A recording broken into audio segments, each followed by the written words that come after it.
and welcome to Awesome Animal Ambassadors. Today, we will meet a Virginia opossum.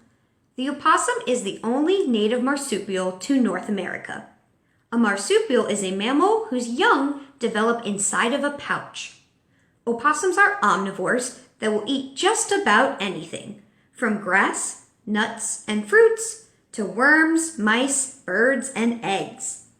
They can eat up to 5,000 ticks in a single season, which helps reduce diseases spread by ticks like Lyme disease. Opossums are excellent tree climbers, using their sharp claws and prehensile tails for gripping onto branches as they climb. If you want to help protect these animals, always secure your trash cans. Similar to raccoons and coyotes, they can be opportunistic when looking for a meal. Trash is not healthy for wildlife, and we don't want to encourage wildlife to be dependent on humans for food.